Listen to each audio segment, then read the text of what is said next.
सबसे पहले अनिल सर मैं आपका रुख करता हूं। बांग्लादेश के घटनाक्रम में 18 महीने में कई बदलाव हुए हैं, लेकिन जो सबसे ज्यादा चीजें हम देख रहे हैं वो ये कि मोहम्मद यूनुस, जिनको लाया गया था शांति के लिए, डेमोक्रेसी के लिए, वहां की दोबारा से रीइलेक्शन के लिए, रेफरेंडम के लिए, अब एक तरीके से वो सत्ता पे ऐसे काबिज हुए हैं कि उसको छोड़ने का नाम ही नहीं ले रहे।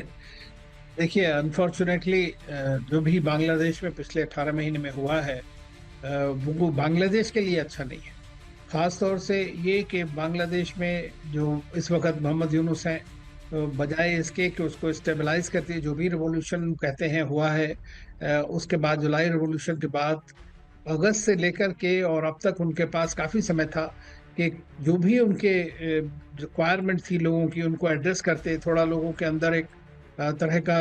मैं समझता हूँ, कॉन्फिडेंस आता। वो ट्रांजिशनल गवर्नमेंट होने के बावजूद भी अगर उनकी इच्छा थी कि और भी ज़्यादा आगे बढ़ना है, उनको रहना है पावर में, तो उसके लिए ज़रूरी होता है कि लोगों का विश्वास। लेकिन बजाय उसके उन्होंने पहले तो इस तरह के जो भी, चाहे वो उनकी डोमेस्टिक पोजीशन में हो, पॉलिसीज हो या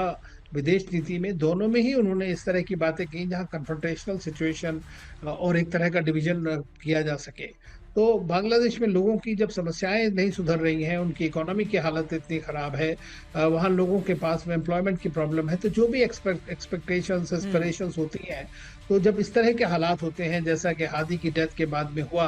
तो जो यूथ है वो एकदम से, वहां पर हिस्ट्री रही है वहां की, कि वो एकदम से खड़ा हो जाता है उसमें, और उसका लाभ उठाते हैं जमाते इस्लामी और दूसरे टेररिस्ट बिल्कुल एक्सट्रीमिस्ट ग्रुप्स। और ये एक तरह से इनडायरेक्टली और डायरेक्टली ये यूनुस साहब की भी जो भी उनके दिमाग में बात समझ है उसको भी सर्व करता है किसी तरह से। बिल्कुल लेकिन ये एक बहुत डेंजरस, मैं समझता हूँ, पैटर्न है। सिचुएशन है और इसको कंट्रोल करना बड़ा आवश्यक है किसी भी तरह से।